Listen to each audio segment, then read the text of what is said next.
Knowing your surroundings is always key when working with large equipment on the farm, especially near power lines. Joining us with more on electrical safety, how to deal with seasonal allergies, and keeping a watchful eye with school back in session is Trauma Outreach Coordinator Tracy Detloff, Rademacher of CHI Health, Good Samaritan Hospital of Kearney.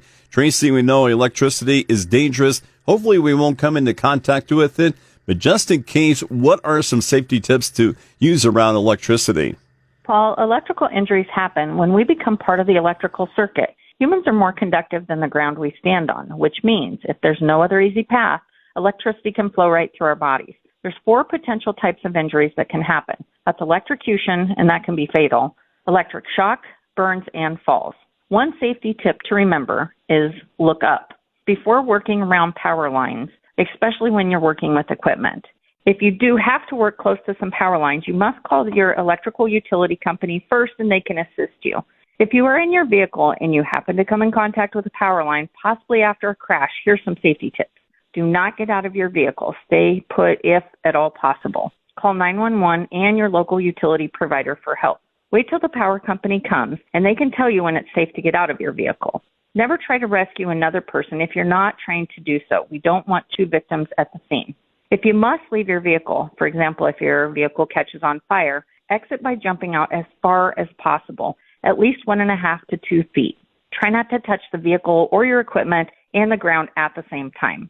Keep your feet, legs, and arms close to your body.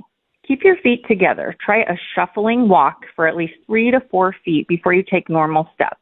And try never to let your feet separate as it could shock you or you could be electrocuted. If someone does come in contact with power, possibly while working on equipment, make sure to unplug the source before you help them and then call 911. Some of us notice a scratchy throat or sneezing, and if it isn't here, probably it's on the way. Tracy, what can you tell us to be prepared for allergy season? According to the Asthma and Allergy Foundation of America, grasses are the most common trigger for people with hay fever. Autumn is ragweed season, and their pollen is a very common allergen.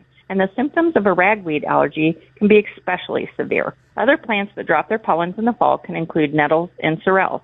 The best medicine for hay fever and year-round allergic rhinitis is avoidance of the allergen if possible. Medications are also available to treat the symptoms of hay fever. Check your local weather network for pollen forecasts and try to stay indoors when the pollen counts are very high. At certain times of the year, when hay fever is very active, try to keep your windows shut and use your air conditioner more. Limit your outdoor time if possible, and consider wearing a dust mask when you're outside, especially on those windy days. It's also important to avoid cigarette smoke, which can aggravate hay fever symptoms. When you can't avoid your allergens, other treatments are available, including over-the-counter decongestants and antihistamines and prescription medications, such as a steroid nasal spray.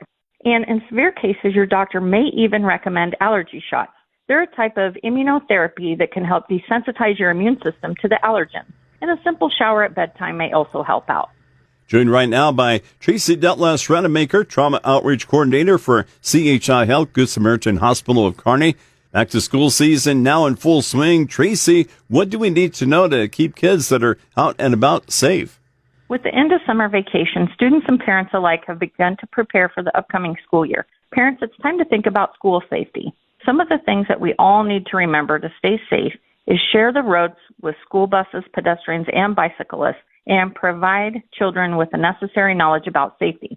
Whether your children walk, ride their bicycles, or are starting to drive, it's extremely important that they know a safe route to school. And motorists around them, we need to use some extra caution and slow down.